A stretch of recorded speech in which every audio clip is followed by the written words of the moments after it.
Esta es una charla en la que vamos a hablar de cultura y de diversidad. No hay ningún trigger warning y es apta para dinosaurios, así que no tienes que abandonar la sala. Todo bien.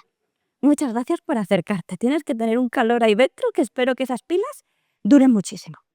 Muchas gracias por acompañarme esta tarde en esta charla que hace alguien como tú en un sitio como este. Y quiero empezar dando las gracias a la organización y a las empresas y a las personas que hacen posible que podamos juntarnos un año más a seguir aprendiendo en Commit. Este es un evento en el que siempre me he sentido muy bien acogida y os agradezco un montón poder volver a formar parte de él un año más. Mi nombre es Irene. Tal vez me recordaréis de algunos otros sitios donde suelo dar la chapa. Soy socióloga de formación especializada en psicología social y en comunicación y trabajo habitualmente como responsable de equipos de people y de marca, ¿no? Actualmente trabajo en Kaleidos, que seguramente es una empresa que os sonará. Hacemos cosas muy chulas con programación funcional y de hecho mi compañero Alonso da una charla mañana por la mañana sobre programación reactiva con JavaScript, que no hay que perdérsela, obviamente, y tenemos pegatinas brillantes encima de esta mesa, así que cuando termine la sesión podéis coger todas las que queráis. Formo parte aquí del equipo de People junto con otras compañeras, de verdad que estoy muy a gusto y muy feliz. Podemos seguir hablando por redes. Me estoy yendo poco a poco de Twitter, de X, pero en Blue Sky y a través de LinkedIn podemos continuar la conversación.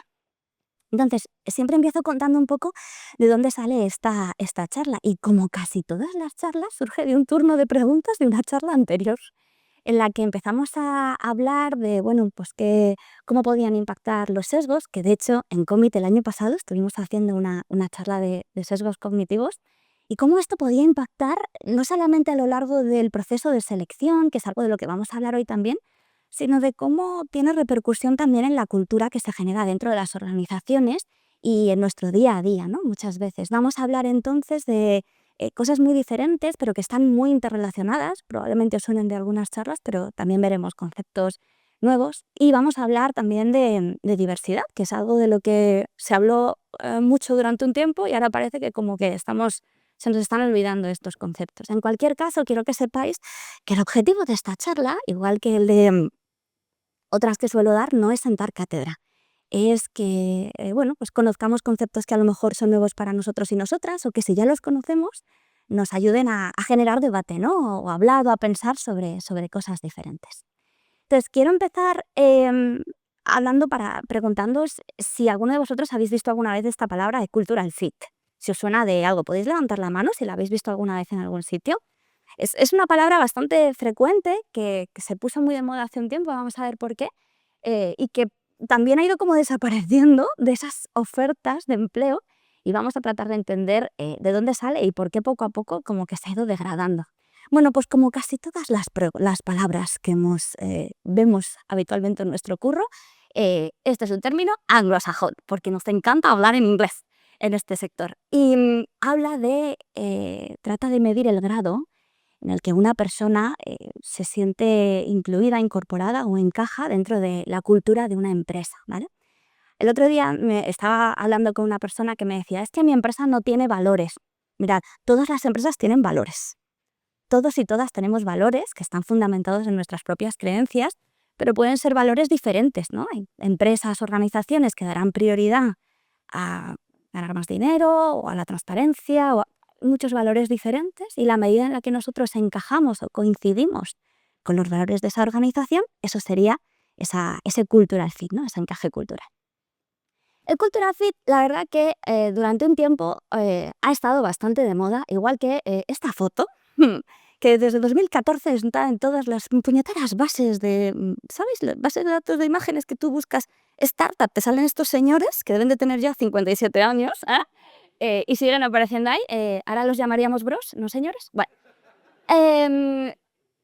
esto del cultural fit se puso muy de moda, vamos a ver ahora, en 2016, 2017 empezó a amasarse mucho más este concepto cuando llegó el boom de las startups, ¿no? Y esto ocurre porque todas las startups querían ser igual de Google, igual que Amazon. Pues, todos sabéis lo que es un squash y esto lo hacía Spotify, que eran los que molaban. Y todos tenemos siempre, cada vez que venía alguien y nos decía esto se hace en Google, nos poníamos burrotes todos, nos gustaba mucho cuando escuchábamos estas cosas. Y además esto tenía sentido, sobre todo cuando han crecido tantos las empresas pequeñas, porque cuando los equipos son chiquititos, es importante que encajemos unas personas con otras, ¿no? Lo vamos a ver más adelante. Lo que ha ocurrido, y lo que estáis viendo en este gráfico que aparece aquí, es cómo ha ido evolucionando el número de empresas que se han creado en España en los últimos años. Y para quienes no lo podéis ver bien, pues veis que desde 2014 empezaron entre 400 y 600 empresas y a partir de ahí hubo un boom muy grande. En 2018 había más de 800 empresas fundadas al año. Luego, tímidamente, en 2020, pues ya sabemos todo lo que pasó, se quedó un poco más atrás. 2021, de repente, toda la pasta que no nos habíamos gastado en 2020, nos la gastamos en 2021. ¿Cuántas bodas tuvisteis en 2021? ¿Que no se pudieron hacer en 2020? Ahí está. Y las que se cancelaron después, también de eso no vamos a hablar. Pero es que aquí luego de repente en 2023 estamos en 400 y pico y en 2024 llega la crisis terrible. Y se fundan más de 200 empresas, pero comparado con lo que veníamos antes es cada vez más complicado, ¿no? Tiene que ver con algo de lo que hablamos en TechTex, precisamente, con la crisis del Silicon Valley Bank y con esas dificultades a la hora de encontrar inversión. ¿Por qué os estoy contando todo esto? Porque ahora ya eso de las startups no está tan de moda. ¿Quiénes de las personas que estáis aquí habéis trabajado alguna vez en una startup? ¿Podéis levantar la mano? Ahora, bajadla los que ya no estáis trabajando en una. Ha habido muchas personas que han levantado la mano y cuando hemos preguntado quién sigue ya no hay tantas personas, ¿no? No es algo tan frecuente, aunque todos hemos pasado por esa fase. Entonces estamos hablando, bueno, pues de que el cultural fit al final, ¿cómo podríamos definirlo? ¿Cómo podríamos explicar cómo se crea la cultura? Bueno, pues cuando se funda una empresa, una de estas de los números que decíamos antes, son las personas que la fundan, los y las founders, la gente que decide qué es lo que se va a hacer, cómo nos vamos a comportar, ¿no? Son quienes definen la empresa. Y en esta foto veis, bueno, es bastante poco realista, si hacemos así es más realista, ¿no? Hemos quitado a las mujeres, porque durante esa década del boom, ¿vale? Hasta 2019, lo que nos encontramos es que en España se fundaron unas 3.100 empresas, ¿vale? Pues de esas empresas, menos de 300 tenían alguna mujer entre sus founders. Y de hecho, solamente 74 tuvieron únicamente mujeres dentro de los founders. Si los comparamos con los 3.000 y pico, pues es muy poquito.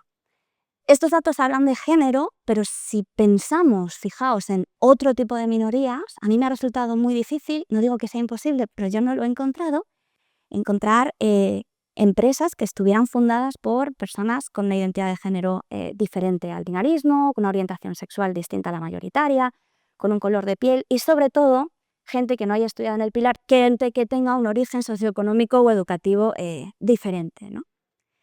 Y esto al final también es importante porque si nos encontramos ya poca diversidad desde el origen de la empresa, nos encontramos que es muy fácil que todas las organizaciones tengan una base, vamos a decir, parecida. Pero bueno, hemos venido a imaginar y vamos a pensar que efectivamente estas son las 4 personas que han fundado una organización. ¿Cómo definen la cultura las fundadoras y los fundadores? Bueno, pues hacen varias preguntas. Una de ellas es, ¿cómo vamos a desarrollar este producto? ¿Vamos a utilizar, por ejemplo, open source? ¿Vamos a tirar de una tecnología que tenga una comunidad tóxica o una comunidad que sea guay? ¿Qué tipo de testing vamos a hacer? ¿Qué tipo de equipos vamos a tener? ¿Vamos a contar con personas junior? ¿No vamos a contar con ellas? ¿Cómo vamos a tratar a nuestros usuarios y a nuestras usuarias? ¿Qué tipo de sistema de pricing vamos a poner? ¿Cómo nos vamos a orientar o a dirigir a estas personas? ¿Cómo les vamos a tratar? Esto es muy importante. Y por supuesto, y aunque es algo que se nos olvida muchas veces, la cultura también es cómo tratamos a las personas que trabajan en nuestra organización. Cultura de empresa obviamente se refleja en todo lo demás, pero tiene que haber una coherencia, ¿no? Vamos a ver ahora cómo muchas veces en nuestra web ponemos una cosa fantástica enfocado a los usuarios o a las propias consumidoras y luego lo que hacemos con la gente de dentro es muy diferente. Hay una cosa que cuando hablábamos de cultura allí, antes de la pandemia, en ese boom de las startups, yo estuve trabajando en varias empresas de producto que también empezaron siendo pequeñas y luego terminaron siendo grandes. Y yo siempre decía que al final la cultura se pintaba mucho. ¿No os habéis dado cuenta Vosotras y vosotros que habéis trabajado en esas startups, ¿cómo eran las paredes de las oficinas? O sea, de cuando íbamos a las oficinas, ¿acordáis? Las paredes no tenían gotelet, no tenían. Primero porque eso es muy viejo y segundo porque los vinilos inspiracionales no se pegan bien en el gotelet. Entonces, esto es importante porque al final tú tienes tu frase, tu claim, tus valores, nada más central, un mensaje gigante, ¿no? Y para que eso quede bien adherido, pues obviamente la pared tiene que ser lisa. Y claro, nos encontrábamos frases como esta que vemos aquí, ¿no? Pues valoramos la humildad, tener hambre de aprender, fomentamos el diálogo, somos innovadores, sinceros, nos gusta jugar, somos simples y transparentes. Estos son frases reales de empresas en las que he trabajado o quizá no, que están en su página web, ¿vale? Y que podéis ver. Algunas de ellas estaban en vinilos. Excelente operativa, aprendizaje. Bueno, acá aparece meritocracia, que es un término que a mí me da un poco de vergüenza, pero bueno, también lo podemos ver. Vivimos para el usuario, vivimos para nuestra misión. Si yo veo esto en una pared o en una página web, ¿a quién no le va a gustar? ¿Quién no querría trabajar en una empresa que tiene unos valores como estos, ¿no? El problema es que, claro, escribir en una página web o poner vinilo, a no ser que sea en una pared con gotelé, es muy fácil, ¿no? Lo complicado luego es ser coherente con estos valores que obviamente a quién no le van a gustar, ¿no? Esto es algo que es importante, pero que muchas veces cuando tratamos de definir estas frases y lo hacemos desde la comodidad de los 4 gatos que hemos formado nuestra empresa, en nuestro garaje, si tenemos dinero, o en el salón que también es cocina de otra persona, bueno, pues en lo que luego se transforme quizás sea algo un poquito distinto. Entonces, claro, yo os estoy hablando aquí de que el cultural fit es una cosa, bueno, pues que queda ahí en lo aspiracional, que a veces no tiene mucho sentido, pero realmente sí que nos puede ayudar, ¿no? Yo soy bastante crítica con esto, pero hay que reconocer que sobre todo en organizaciones que no son muy grandes, esto nos ayuda a sentir que los valores que tenemos son los mismos que los de la organización y las personas que tenemos al lado, nos ayuda a perseguir el mismo objetivo y también nos ayuda a remar en la misma dirección. Y esto es algo que es importante cuando queremos conseguir algo. Pasa también que, sobre todo en etapas muy tempranas, si en nuestra organización somos 4 y uno no funciona, el 25% de la empresa no funciona. Eso les pasó a estos también. Este chiste ya no me funciona en muchos sitios. Hay mucha gente que nos... Podéis hacer el estudio, gente de cómic, de que las personas que vienen a este evento son tías. En fin, lo triste, os voy a contar una cosa, lo cambié el otro día por las tortugas ninja y tampoco la gente las conoce. Tengo miedo. ¿Cuántos son en la patrulla canina? Porque a lo mejor lo puedo poner ahí. Yo creo que son más de 4. 5. Pues está jodido. Un cuarto de 5 es muy difícil de medir. El caso es que un cuarto de vuestro equipo es algo muy significativo, sobre todo cuando somos pequeños, ¿no? Una empresa chiquitita. Y obviamente si hay alguien que no funciona es muy difícil que consigamos lo que nos queremos plantear. Por eso el cultural fit al final, sobre todo en etapas tempranas, en equipos pequeños, es algo muy importante, pero sin pasarse. Puede que me hayáis contado alguna vez, me hayáis oído contar alguna vez esta anécdota, que hace unos años estuve trabajando en una startup que era pequeña y estaba creciendo mucho, y las personas que la habían fundado, que eran más de una persona, participaban activamente en los procesos de selección entrevistando a las personas, con las que obviamente no iban a trabajar ya. Pues la empresa empieza siendo 4, 5, 7, 28 y aquí en este momento éramos ya 230 o así. Entonces, como todo lo de Google mola, nuestro proceso de selección era 9 puñeteras frases. 9 frases. ¿Tú sabes lo difícil que es que una persona llegue a la última fase? Ya os lo digo yo, muy difícil. Y cuando lo consigues, yo tenía allí a un candidato fantástico que había terminado todas estas fases infernales y del que nos estábamos despidiendo saliendo de una sala. Y por ahí a lo lejos yo veo que se acerca uno de los founders y que me dice: «Oh, Irene, ¿qué tal? Bueno, ¿qué haces aquí?» Y digo: «Bueno, pues estoy aquí con Flanito, que está en el proceso de selección, ya ha pasado todas las fases, estamos hablando a ver de cuáles pueden ser el siguiente paso». Y dice: «Ah, bueno, pues venga, pásate conmigo y te hago la última entrevista». hicimos todos así. Y claro, hay un momento en el que todos sufriendo, terminan la conversación, el founder súper agradable, súper nice, le coge el brazo, tal, acercamos al final del pasillo, sale por la puerta, le acompaña, un placer, y entra y dice, pues lo siento mucho, pero no le podemos contratar. ¿Por qué? Dice, pues porque no me tomaría una cerveza con él. Me cago en todo. No le contratamos. 9 fases. Claro, ¿hasta qué punto esto del cultural fit es importante cuando estamos hablando de que a esta persona probablemente no la volviera a ver en su vida? Y el founder es una persona que, aunque obviamente tiene muy claros cuáles quieren que sean los valores de la organización, el argumento es no me tomaría una cerveza, ¿eh? Quizá no haga falta que nos tomemos una cerveza con nadie que vamos a recontratar, ¿no? Por eso os digo que a veces nos obsesionamos tanto con que esto funcione eh, que nos pasamos de la raya, ¿no? En este caso. Entonces, para poder entender la cultura, este GIF, la gente sí lo entiende cuando es pequeño, nos tenemos que preguntar varias cosas. No solamente ver los vinilos, ya no hay vinilos, las cosas que ocurren, las cosas que están escritas en nuestra web, ¿no? Los valores, nuestra misión. Tenemos que plantearnos realmente preguntas que nos ayuden a averiguar en qué tipo de empresa estamos.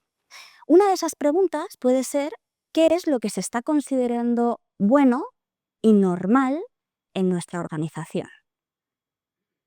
Si cuando pasa algo que a nosotros nos chirría, alguien nos dice, bueno, pero es que esto es lo normal, tenemos que plantearnos realmente si esos valores de los que se hablan, más allá de que estén escritos o no, tienen cierto sentido con lo que nosotros consideramos bueno y normal, ¿no?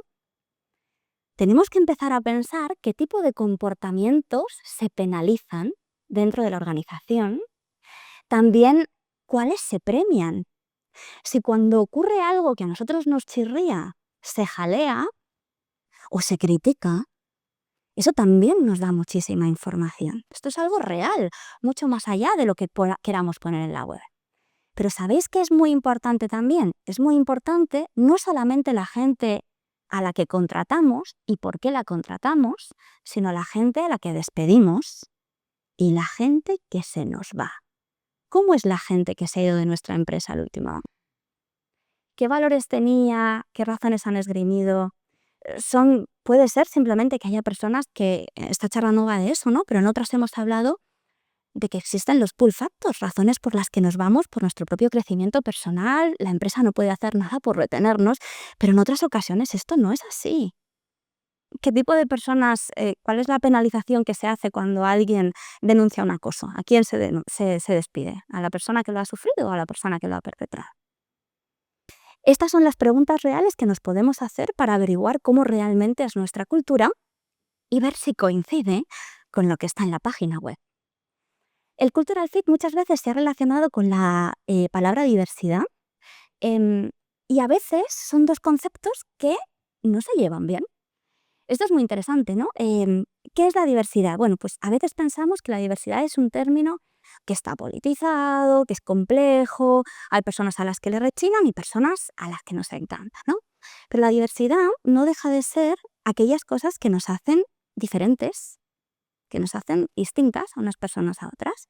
Y a veces lo asociamos directamente al género, pero también tiene mucho que ver con la edad, tiene que ver con el tipo de diversidad étnica que tengamos, con nuestra propia identidad y también con esa experiencia de vida que hemos tenido hasta ahora, ¿no? Y esos tipo de experiencias, de vivencias, incluso de creencias. ¿Esto quiere decir que los equipos diversos en los que este enriquecimiento, que ahora vamos a ver que tiene impacto efectivamente en el negocio, tenemos que meter diversidades, que metamos a gente con creencias muy diferentes? Pues mirad, si están en contra de los derechos humanos, yo no lo recomiendo. Quiero decir, equipos diversos, pero no toda gente, ¿vale? Creo que no todos los pensamientos son válidos, llámame loca, bueno. ¿Sirve de algo la diversidad? Yo no soy en absoluto experta en relacionar diversidad y negocio. Sí que es cierto que hay conceptos con los que estamos relacionadas, pues bueno, pues porque al final sabemos, ¿no? Y existen un montón de estudios. McKinsey hace todos los años uno en el que relaciona, bueno, pues la diversidad, en este caso habla de diversidad étnica y de género, con los resultados de negocio, ¿no? Y Forbes tiene uno, el último que vi fue desde 2017, pero tiene otro, ¿no? Y habla de diversidad no solamente de género, sino generacional. Pero quien sabe mucho de eso es Raquel Lainde, que está sentada aquí en la primera fila hoy. ¿Eh? Bien. Raquel, que no es una groupie, ¿no? Ha venido sin coacción. Raquel sí que sabe de este tema, ¿vale? Muchas veces decimos, bueno, pues ¿cómo puedo relacionar la diversidad con realmente el impacto que esto puede tener en mi negocio? Si realmente es algo que os preocupa y que realmente creéis que puede tener un sentido y queréis averiguar un poco más acerca de cómo se puede conseguir, Raquel tiene no solamente esa información, sino ese conocimiento y experiencia para poder ayudar a desarrollar vuestra organización. Y luego os recomiendo también que le echéis un vistazo a el perfil de Tabitha Luis en LinkedIn, porque Tabitha también hace muchas publicaciones y me gusta porque es una tía además muy crítica muchas veces, ¿no? Habla de nuestras propias incoherencias y contradicciones acerca de cómo los entornos pueden ser diversos. El perfil de Raquel y de Tabitha, el perfil profesional es muy diferente y así os puede ayudar a tener, de nuevo, diversidad de opiniones y de visiones, ¿no? Y antes os decía que el cultural fit no siempre se lleva bien con la diversidad. ¿Y esto por qué puede pasar? Bueno, pues porque pensad que cuando nosotros estamos buscando a alguien que encaje en nuestros valores, lo que hacemos es aplicar un sesgo del que hablamos precisamente el año pasado aquí en Commit, que es el sesgo de afinidad. El sesgo de afinidad consiste en que yo tiendo a que me caiga mejor, me fíe más o me sienta más segura con personas que son afines a mí. Pensad un vagón de metro en el que no queda nadie a las tantas de la madrugada y pensad al lado de quién os gustaría sentaros. Si solamente hay una persona, ¿cómo os gustaría que fuera esa persona? ¿Con quién os sentiríais más seguros? ¿Con alguien que tuviera un color de piel diferente al vuestro? ¿Un tipo de pelo distinto? ¿Una ropa diferente? Esto es algo que es innato y que, como ya comentamos el año pasado, nos ayuda a protegernos de determinadas situaciones, pero al mismo tiempo condiciona mucho nuestra experiencia y condiciona la experiencia de las personas a las que elegimos discriminar por esta razón, ¿no? Entonces, claro, si existe ese sesgo de afinidad, si desde el principio yo voy a buscar a alguien que se parezca mucho a mí o que me recuerde a mí, eso ya no casa tanto con la diversidad, ¿no? Parece que está reñido. Además, el cultural fit y por ende cuando aplicamos este principio de afinidad, lo que hace es perpetuar tanto los privilegios como la homogeneización de un lugar, ¿no? Tendemos a crear muchas veces entornos endogámicos a veces, ¿no? Esto, la parte de los privilegios, también la hablamos el año pasado, hablamos de la rueda de los privilegios, esto a Raquel le encanta, luego que os lo cuente ella, que lo explica muy bien. Entonces, continuando con esta línea, aquí ocurre una cosa muy interesante, y es que en todas las fases en las que tenemos experiencia con la organización en la que estamos, podemos ver cómo los sesgos de las personas que tenemos a nuestro alrededor condicionan nuestra experiencia. Hemos hablado de selección ya, ¿no? A mí me pasa que cuando una persona me recuerda a mí, yo qué sé, pues porque decimos, pues estudiamos en el mismo sitio. O, ostras, pues tenemos a esta persona en común. Esto nos ha pasado, he conocido a esta persona en un evento, qué maja, ¿vale? Lo que hacemos es que cuando nos recuerda a nosotras, oye, pues es más fácil que le contratemos, ¿vale? No pasa nada, esto es algo que ocurre, tenemos que asumir que pasa. Además, en nuestro día a día, a mí me ha pasado, siendo manager, yo sé que yo he tratado mejor a gente que me caía mejor. ¿Vosotros tratáis igual a la gente que os cae mal que a la que os cae bien? No. Y lo que ocurre con esto es que también yo he dado más oportunidades a personas que me caían bien. Si yo soy manager y tengo impacto en la promoción de estas personas, en darles un bonus o en subirles el sueldo o en hacer un movimiento interno, ¿no? Para que consiga un puesto mejor. Claro, obviamente, si yo siento afinidad o valoro sus soft skills porque mis valores coinciden con eso, yo quiero una persona que sea muy agresiva, muy ambiciosa, o yo no quiero a una persona que sea así en absoluto, voy a tender a querer darle más oportunidades a esta persona. Y aquí vemos cómo los sesgos, como decíamos, condicionan esa propia experiencia, ¿no? Pero claro, esto hace que al final todos y todas dentro de la organización seamos muy parecidos y que las personas que están en capas superiores, inferiores, diferentes, bueno, pues que seamos también demasiado similares, ¿no? Ocurre una cosa muy interesante cuando buscamos a personas que encajen dentro de la organización, ¿no? Muchas veces cuando hablábamos, ya decíamos antes, de ese proceso de selección. Claro, esto es muy simpático, ¿no? Porque ¿quiénes hemos dicho que al principio tenían la responsabilidad de definir la cultura? Los founders, ¿no? Muchas veces son las personas que deciden un poco hacia dónde vamos a tirar. Pero a medida que los minions nos incluimos en esa empresa, a medida que esa empresa empieza a crecer, hay cada vez más personas diferentes que trabajan juntas y que a lo mejor no abordarían los mismos problemas de la misma manera, ¿no? Hay más personas que van a actuar y a opinar más allá de esa definición que hicieron los founders al principio. Y claro, aquí yo me pregunto, ¿quién vigila a quién selecciona? Que esto es una cosa muy importante. ¿Quién está eligiendo, quién selecciona a la persona que decide quién entra y quién no entra a la organización? Aquí voy a contar una cosa. Ese recruiter o esa recruiter que os contactaba en 2022, porque ahora nos escriben Dios en LinkedIn, que lo sé yo. Esa persona que os escribía en LinkedIn no decidía si alguien os contrataba. Solo decidía si no os contrataba. Porque si la tratabais mal, decidía que vuestro currículum se perdiera. ¿No? Yo no tengo el poder de decidir, cuando he sido recruiter, yo no tenía el poder de decidir contratamos a esta persona en vez de esta, pero podía decidir en las capas inferiores si esa persona no me estaba tratando bien, no me terminaba de encajar. Como había que meter a gente, pues hemos abierto mucho la mano. Pero, cierto es, cada gilipollas es verdad, no sé quién lo ha dicho, pero estoy toda...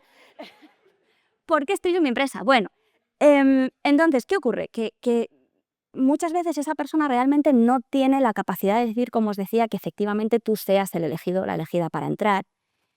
Pero sí que, como decíamos, quizá por sus propios sesgos abra más o abra menos el campo de visión, ¿no? O de actuación o de mandar mensajes a unas personas o a otras, ¿no? Y claro, las empresas se olvidan de los recruiters. Dicen, bueno, pues no pasa nada, esta persona está aquí mandando mensajes de LinkedIn. Pero yo a lo mejor veo un nombre en un idioma que no conozco o veo una foto de una persona que no me encaja y decido que not today. Habrá más gente. Y eso es una movida. Y aunque esto yo os lo he contado muchas veces, que los recruiters no son las personas que escriben las job description, esto ya lo sabéis, ¿verdad? Que los unicornios no los busca la gente de recursos humanos. ¿No lo sabíais? Bueno, pues eso lo hacen los hiring managers, que son las personas técnicas que un día se levantan y dicen, tengo mucho trabajo, tráeme otro de Node con React. Y tú dices, no hay, te dicen, da igual, vamos a ponerlo igualmente, no nos importa. Esto es algo que al final también tiene mucho impacto dentro de las organizaciones, porque tenemos que tener en cuenta cuáles son los sesgos de la persona que está haciendo ese primer filtrado y también de las personas que acompañan durante el proceso. De las personas que estáis aquí, ¿quiénes de vosotros habéis hecho alguna vez entrevistas técnicas, no como candidatos, sino entrevistar a otros compañeros o compañeras o definido precios? Unas cuantas personas están levantando la mano, ¿vale? Vosotros también tenéis vuestros propios sesgos. Vosotros también habéis decidido esta prueba es ok o esta prueba no la sé hacer ni yo, pero vamos a montarla a ver qué pasa. Vale, y no pasa nada, pero es muy importante que de vez en cuando revisemos quién, cómo y por qué se están tomando estas decisiones relacionadas con la selección. Y una cosa que es muy importante es plantearnos que las personas que participan del proceso, no solamente la gente de recursos humanos, cumplan, yo creo que estos requisitos, ¿no? Por un lado, esa persona tiene que saber lo que hace, ¿vale? Esa persona tiene que conocer cuáles son sus propios sesgos y también tiene que ser consciente de cuáles son las buenas prácticas que existen, ¿no? También es una persona que tiene que identificarse con la cultura de la organización, con la que queremos pintar. Si esa persona tiene unos valores muy diferentes, lo que va a medir quizás, o cómo vaya a valorar a las personas, es una manera diferente a la que tiene la cultura de la organización. Y además tiene que ser una persona que esté motivada y que tenga un nivel de, esto no lo sé decir en español, de engagement, como de que está comprometido, pero más, ¿no? Con la organización. Me ha pasado también, no hace muchos años, que una persona me dijo, mira, iba a hacer una entrevista técnica y me dijo, no la puedo hacer, porque me quiero ir. Entonces está feo, porque me va a preguntar qué tipo de cosas me gustan, me va a preguntar cosas y yo no me voy a sentir cómodo, ¿no? Entonces, qué valiente que me dijo que se iba a ir. En todas las fases del proceso de selección podemos plantearnos, esto es de una charla de Tabitha que os enlazaré por si os interesa, cómo intervienen todos estos sesgos y por qué es importante también la diversidad, cómo impacta en la candidate experience. Candidate experience es el palabra que nos hemos inventado para analizar cómo es la experiencia de la gente cuando estás en un proceso de selección. Si te están tratando bien, cómo te estás sintiendo, ¿no? Y ella dice que, claro, la manera en la que nosotros decidimos redactar esa oferta, esto que decíamos del hiring manager que se empeña en buscar el unicornio, la manera en la que respondemos al interés de una persona. Querido XXX, gracias por tu carta. Ahora mismo no tenemos opciones disponibles, pero puedes entrar en nuestra página web y verlas. ¿Te crees que no he entrado? ¿Te mando un mensaje por algo? Pues ese tipo de cosas, ¿no? También en la manera en la que la gente termina aplicando, quiénes están aplicando, cómo hacemos ese proceso de selección y cómo lanzamos la oferta. Si decidimos lanzar una oferta muy baja y entonces depende de la capacidad de negociación de la persona, tener mayor sueldo o no cuando se incorporen. A mí una cosa que me gusta mucho es no solamente ver las personas que finalmente son contratadas al final del funnel, sino a quienes estamos tirando en cada capa. O quienes deciden marcharse en cada capa porque no se sienten a gusto en el proceso. Si yo veo que hay un colectivo, es muy difícil encontrar mujeres, pero si además se te dan todas durante el proceso de selección, cariño, hay algo que no estamos haciendo bien. Analizar quiénes son las personas que se caen en esas capas nos puede decir mucho también de nuestra cultura. De hecho, os lo dice a vosotros también como candidatos y candidatas cuando estáis en un proceso. Si estáis en un sitio que tiene 9 putas fases, o en un lugar en el que la job description sigue buscando ninjas, ¿no? O hablan de que somos una familia, ponen muchos logos de cohetes, iros de ahí, bueno. Pues ese tipo de cosas, las dinámicas que se lanzan, cómo son las pruebas de código, eso también os da mucha información de lo que os pueden encontrar después, ¿vale? Ahora bien, quiero que tengamos mucho ojo porque, como hemos dicho antes, la cultura la hacemos todas. Estamos hablando todo el rato de que los founders y las founders son quienes tomaron las decisiones al principio, pero la manera en la que tratamos a las personas que están dentro de la organización y a nuestros compañeros también es cultura. De hecho, es la mayoría de la cultura. En vuestro día a día, ¿cuántas veces habláis con los founders? A lo mejor no habléis con nadie porque teletrabajáis y no queréis hablar con nadie, pero si interactuáis con alguien, probablemente sea con un compañero o una compañera que os trate de una determinada manera, y eso es cultura. Os voy a poner algunos testimonios reales, ¿vale? Más allá de lo que decían los founders. Aquí estábamos buscando una SRE, una SRE, y no entraban mujeres. Pero es que esto se lo oí decir a uno de mis compañeros. Yo no trabajaría jamás con mujeres mayores porque seguro que tienen gatos y son insoportables cuando se enfadan. Pelirrojos no, gracias. Esto es muy interesante, pelirrojos no, pero pelirrojas sí, porque las pelirrojas tienen un puntazo. Esto es terrible, gente. Somos inclusivos porque tenemos 2 pibas y un moro. Creo que fulanito es moro porque es un nombre moro, ¿no? Es 100% real. Aquí estábamos haciendo obra en la oficina y había un escalón al entrar y yo dije, oye, pues podemos aprovechar para poner una rampa. ¿Para qué vamos a poner una rampa si no hay nadie en silla de ruedas? ¿Cómo te explico esto? Una vez contratamos a un andaluz y mira lo que pasó nunca más. Todavía no he entendido qué es lo que pasó. No sé. Se echó la siesta en la mesa, no lo sé.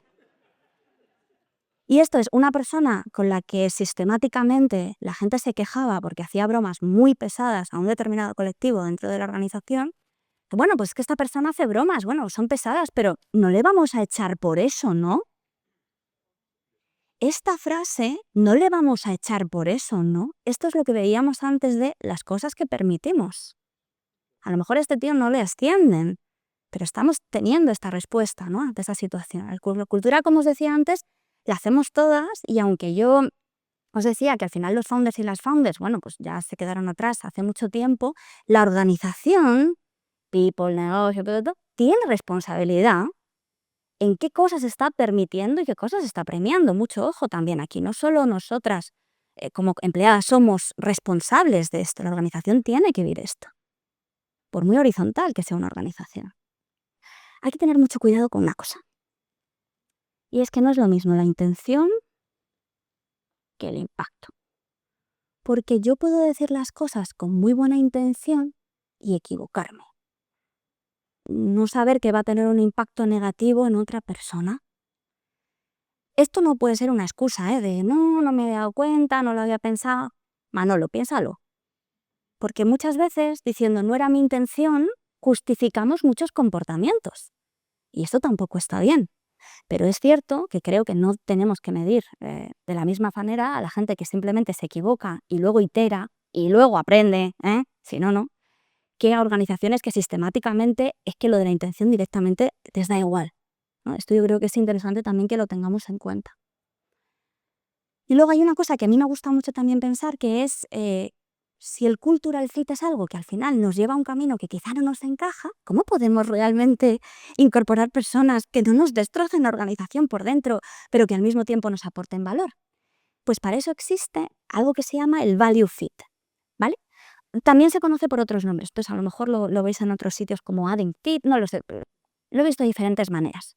El value fit lo que dice es que lo que tenemos que intentar hacer es incorporar a personas que nos complementen, que aporten valor, que no necesariamente tengan exactamente las mismas forma de pensar, forma de ser, los mismos valores que tenemos nosotros, pero que supongan un plus, que nos ayuden a mejorar realmente lo que tenemos ya en casa, ¿no?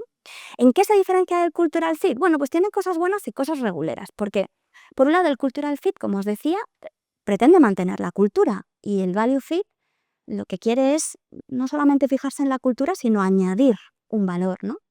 Claro, el cultural fit termina manteniendo ese status quo del que hablamos y incorporando a personas que aporten cosas nuevas. Esto fomenta más la innovación, ¿no? Pueden llegar ideas que son distintas a las que había. El cultural fit puede ser inconsistente y me vas a decir, ¿por qué? Si son las mismas normas de la cultura que están en la página web. Bueno, pues porque cuando hablamos de ser transparente y hablamos de valores que están como muy arriba, muy inspiracionales, cada uno los interpretamos como queremos. Pero si cada vez que vamos a buscar a una persona pensamos en quién está dentro ya, a mí esto me gusta mucho, conocer a la gente que ya está dentro del equipo. ¿Con quién vas a trabajar? Con esta no te junto ni de coña, porque vais a explotar. O joder, ¿cuántas cosas podría aprender esta persona de ti? ¿Vale? Entonces, al final se basan los propios principios que queremos aplicar a ese equipo concreto, ¿no? Claro, el cultural fit lo que pasa es que es más sencillo de implementar, pero al final pues tenemos la lista de competencias cuando vamos a hacer selección y las aplicamos y ya está. Y es cierto que en cuanto al value fit tenemos que ponernos a pensar. Cada persona que entra, ¿con qué equipo va a trabajar? En consultoría, que los equipos cambian continuamente, tenemos que pararnos a pensar qué otras personas pueden estar, con qué clientes trabajamos, etcétera, etcétera, ¿no? Puede suponer esa vuelta más. Pero claro, el cultural fit al final termina anclándose en esa conformidad, ¿no? Mientras que el value fit siempre va a aportar por incorporar personas que, respetando los principios que ya tenemos y aportando valor sobre lo que tenemos dentro, incorpore gente que sea un poco distinta, ¿no? Que aporte diversidad. Lo que pasa, y esto es lo malo de tratar de incluir perfiles diversos, esto lo podemos ver en la ronda de preguntas o después si queréis, es que hay algunas organizaciones que no están preparadas para algunas personas. A mí me ha pasado lo de querer meter a alguien y pensar, ¿cómo va a ser la experiencia de esta persona aquí? Va a flipar. No va a ser seguro para ella. Pero esa no puede ser la excusa para que las organizaciones no cambien. No, aquí no me metas una persona trans porque lo va a pasar fatal. Ya bueno, ¿qué vamos a hacer para que dentro de un año, cuando te haga esta propuesta, me aceptes esta petición, ¿no? Vamos a ir acabando. Yo sí que creo que estas 3 preguntas que decíamos antes, ahora os pongo a Batman, que es un poco más antiguo que Bluey, pero son las mismas preguntas. De verdad, pensad sobre esto y volver a plantearos qué es lo que es normal y bueno en vuestra organización, qué tipo de cosas se penalizan y premian y a quién estamos contratando y a quién estamos despidiendo. Y me gustaría acabar con estas reflexiones, ¿no? Si en algún momento tenéis la posibilidad de plantear valores en vuestra organización, intentad que sean realistas. Tienen que poder escalar. Y queda muy feo cuando la web pone una cosa y luego haces otras cosas. Así está Glassdoor lleno de reseñas de mierda. Buscar que los equipos sean diversos, y esto no os lo digo yo, os lo va a contar mucho mejor Raquel o Tabita, van a ayudar no solamente a vuestro equipo, sino a vuestro negocio. El proceso de selección refleja vuestra cultura. Tened cuidado de quién está participando y de qué tipo de preguntas y procesos están haciendo. Escucha a las personas expertas porque pueden ayudarte. Yo no soy súper experta en este tema, entonces si quiero hacer algo relacionado con esto, hablo con gente que realmente sabe. Y plantearos estas preguntas que hemos visto antes. No lo hagáis solo una vez. Yo una vez cada 6 meses me las vuelvo a hacer, porque quiero saber si es coherente el sitio en el que está, en el que estoy yo, o con estos planteamientos que se hacen, ¿no? Y creo que es importante que al final busquemos no solamente a gente que piense exactamente igual como nosotros, ¿no? Sino a gente que realmente nos pueda aportar valor. Yo voy a ir acabando. Por supuesto, si tenéis dudas, preguntas, creo que tenemos unos minutillos para eso.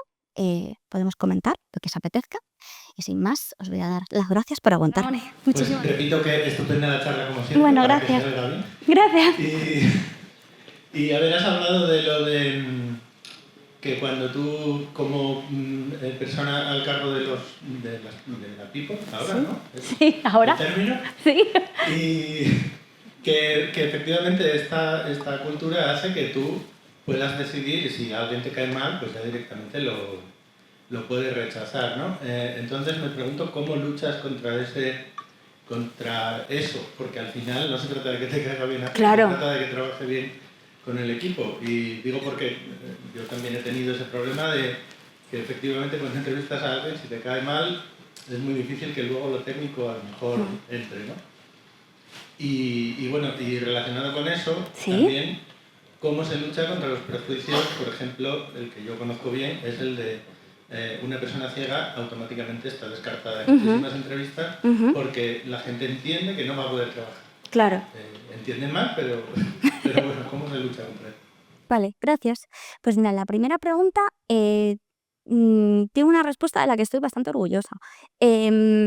Cuando trabajaba en esta empresa de proceso infernal de 9 fases y tal, se incorporó una persona de la que yo aprendí mucho, que venía de una empresa muy guay, ¿no?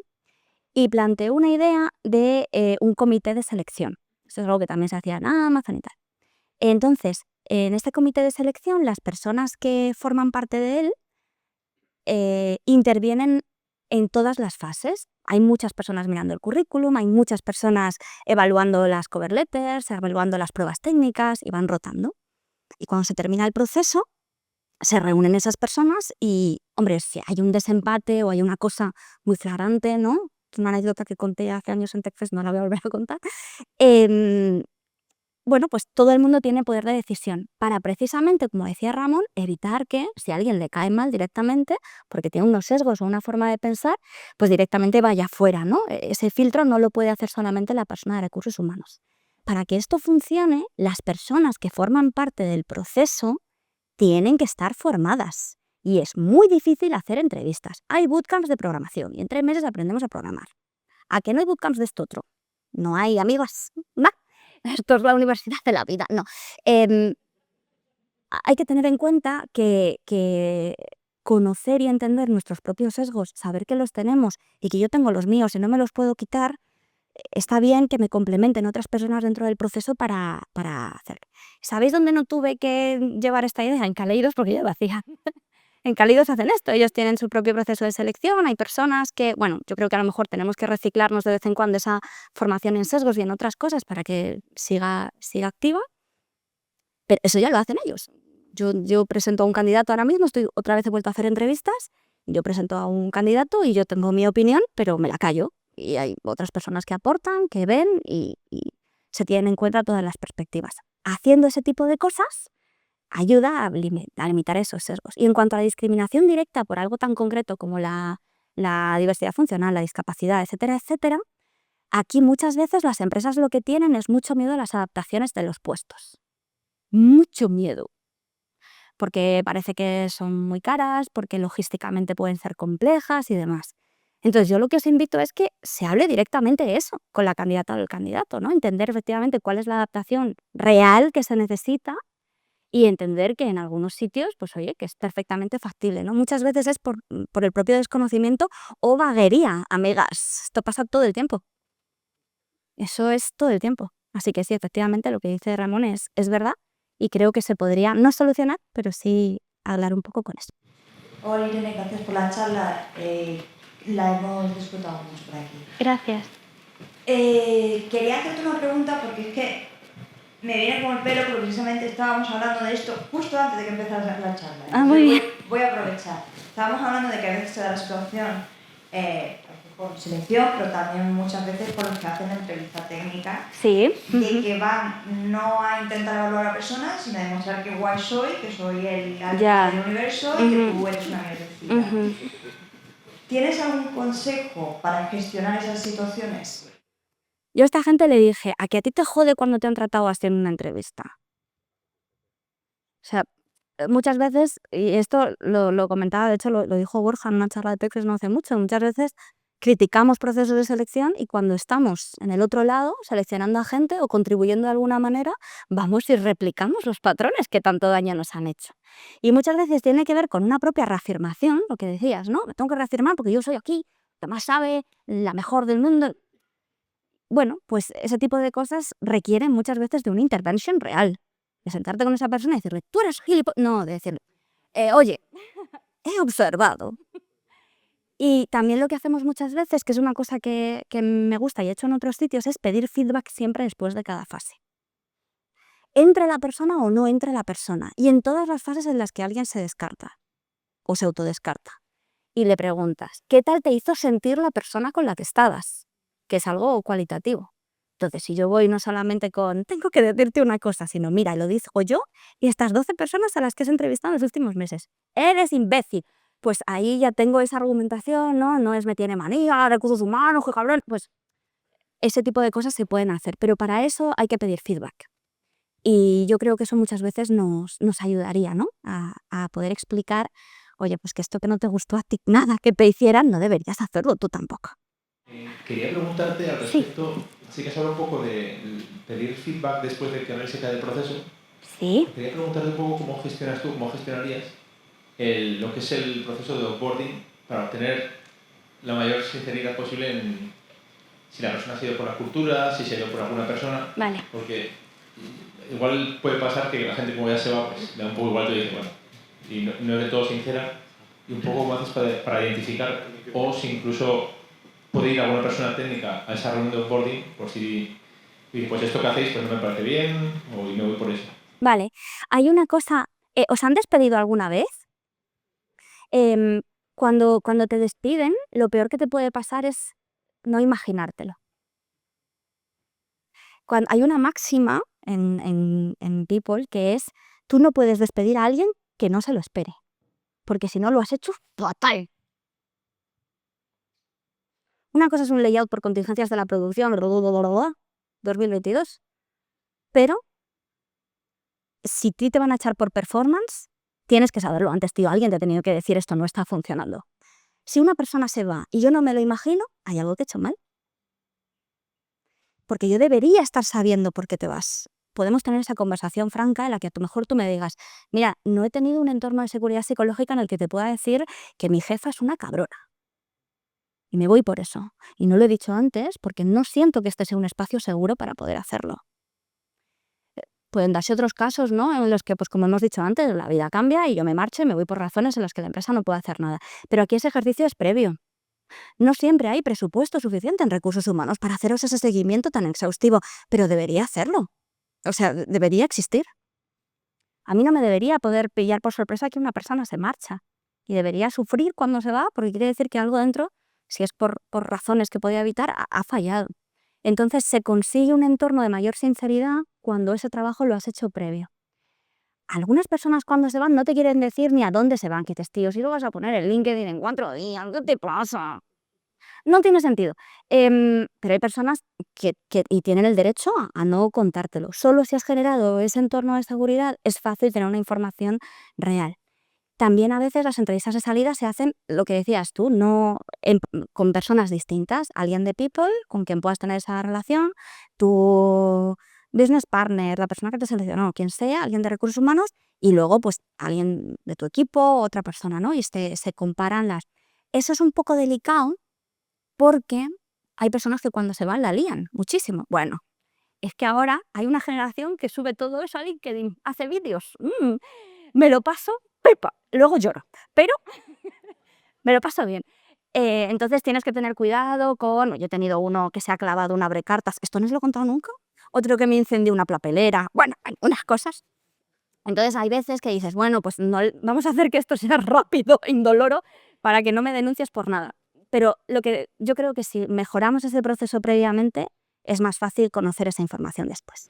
Enhorabuena, Irene. Gracias. Quería preguntarte si algunas empresas que yo creo que al final están abanderando algunos valores que ya al final ya son de perogrullo, como por ejemplo, somos customer centric. Claro, cualquier empresa que sea customer centric, porque lo contrario sería absurdo. Entonces no deberíamos intentar apostar por cosas, valores que nos diferencien del resto de empresas del sector. Claro. Incluso ir más allá de decir, no somos así, pero así es como querríamos ser. Uy, eso es muy peligroso. Hay una cosa muy interesante. Dinosaurio, mueve una pata si sigues vivo, por favor.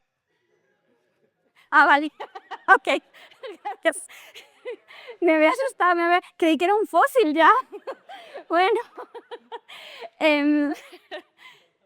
Valores que... ¿Qué hace diferente a una consultora de otra? Todos trabajan para esa misma empresa gallega que vende ropa y para ese banco con el logo rojo. ¿Qué diferencia realmente a unas empresas de otras cuando tienen un producto tan diferente, o un servicio en este caso? Solo los valores de la web. Y a veces somos adalides de cosas que no tienen ningún sentido cuando rascamos. Hay gente que quiere diferenciarse por cómo tratamos a las personas y resulta que cuando entras dentro te das cuenta de que eso es el horror, el infierno.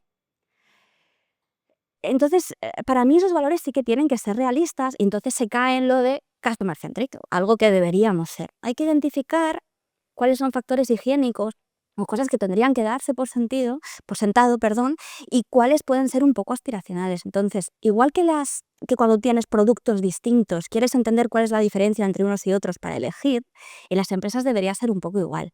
Ese ejercicio de definir los valores normalmente se hace con una empresa que viene y te ayuda a definir y tal, tiene que tener un sentido. Son importantes también y efectivamente requieren de mucha reflexión. No vale la pena poner, como decías, ¿no? Es igual que cuando la gente te dice 23 días de vacaciones y tú dices, ¡claro! ¡Obvio! ¿Sabes? No sé. Pues eso no es es un derecho, quiero decir, no es un privilegio, no es un perk. Te pagamos todos los meses, es sorpresa. Bueno, claro, pero ¿qué no vas a poner en la web? En la web no vas a poner, no te dejamos hablar de las reuniones porque eres una piba. Eso no lo vas a poner. Pues si hablas de transparencia, tienes que hacer transparencia, ¿no?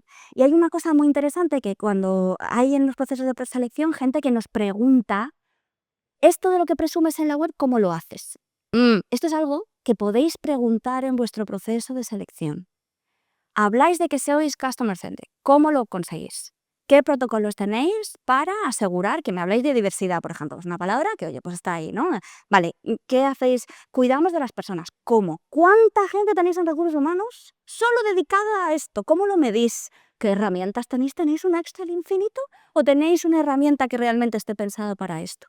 Eso os puede ayudar a distinguir los valores de pacotilla de los valores reales. Hola, buenas. Enhorabuena por la charla. Gracias. Bueno, llevo en la industria de software como 15 años y en el último año o 2 años he observado que en las job description de las ofertas de trabajo, ¿Sí? Bueno, ya a la evolución de lo que se lleva haciendo años de buscar informáticos con una lista de tecnologías enormes, como si fuese la receta del salmorejo que tiene que llevar tal. Lo que veo últimamente es que se busca, por ejemplo, senior software engineer para un squad concreto, como incluyendo en la job description particularidades del dominio o del tipo de negocio para el que va a trabajar ese desarrollador. Vale. Como queriendo granular más y queriendo buscar un desarrollador más especializado en lo que va a hacer en concreto en ese negocio. Okay. Eso es una tendencia que está ocurriendo y que antes no pasaba, entiendo que es algo que está cambiando. ¿Y por qué sucede esto? ¿Es porque ahora hay más oferta que demanda o a qué te un poco esto? ¿A ti eso te aporta valor? O sea, tú cuando lo ves dices, a mí no, guay. O sea, yo no, te da igual. Creo que un informático puede adaptarse su forma de trabajar y su software al final te da igual trabajar para un banco, para una empresa editorial o para cualquier cosa. Pero sí que lo veo en las ofertas de trabajo que se da una granularidad de especificación hasta el equipo en el que vas a entrar Vale.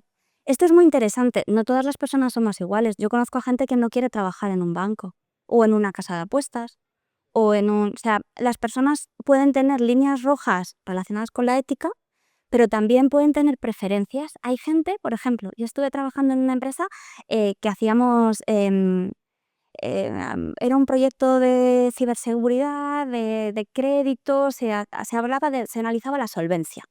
¡Guau!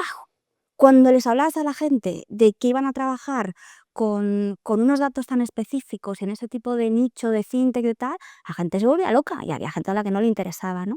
A veces nos dan esos detalles para que nos enamoremos más del proyecto o que lo conozcamos, no solamente porque encajemos técnicamente, sino porque nos llame más la atención, porque digas, hostia, si es que el sueño de mi vida es trabajar para esa empresa de retail gallega que está, ¿sabes? Puede ser eso, o a lo mejor lo que quieres es evitar ese tipo de proyectos. Entonces, está bien para que si hay alguien a quien eso le aporta valor, lo pueda elegir. En otras ocasiones aparece directamente, nosotros lo hemos hecho en alguna, vincular a las personas que ya forman parte del equipo. Vas a trabajar con esta persona, esta persona, esta persona. Tú puedes entrar en su LinkedIn y ver qué tipo de opiniones, porque ahora todo el mundo habla de política en LinkedIn, ver qué tipo de opiniones pone. Y si le mola a Elon Musk, pues tú decides si quieres trabajar con esa persona o no. Y eres libre, porque a lo mejor tú comulgas con eso, o a lo mejor eso te genera cierto rechazo. Tienes todo el derecho del mundo a elegir. A mí no me parece mal que se nos dé información, pero sí me parece interesante lo que dices de que puede haber personas a las que eso no les aporte valor. Claro, es verdad que dentro de ese proceso de selección, si luego por lo que sea lo completas y no estés seleccionado, al final te llega el mismo mensaje de Greenhouse o de Green, diciéndote que han procedido con otros candidatos y demás, pero tampoco sabes si ha sido ese factor diferencial, le falta esa área de experiencia en esos matices del negocio, o es más un tema técnico. Esto del feedback ha salido en otras charlas. Yo creo que podríamos hasta dar una charla específica de esto. Y eso es muy importante porque a veces piensas, vale, no es que me estés dando la información, sino que es un requerimiento. Son cosas muy buena esa. Es que son cosas muy diferentes, ¿no? No, yo lo que quiero es alguien que ya conozca el sistema logístico de retail porque vas a trabajar en esa empresa que, venga, de verdad, me van a echar. Entonces, como riendo, ¿no? claro, entonces eso, claro, por ejemplo, en empresas de producto que solo quieren empresas de producto. Banca que solo quiere gente que haya trabajado en porque ya estás mentalizado con la seguridad. Entonces, claro, ahí yo de verdad, siempre que os pase esto, mandad un correo pidiendo feedback. Yo sé que no cuesta nada, lo tenéis guardado. Es que ahora te lo hacen OpenAI, me da igual. Por favor, y si no te contestan, pues oye, ya, pues qué más da. Pero sí, el tema del feedback es algo que podemos tratar en alguna otra sesión y efectivamente lo guay sería saber si es... Ay, me ha parecido muy interesante, sí, muy bien.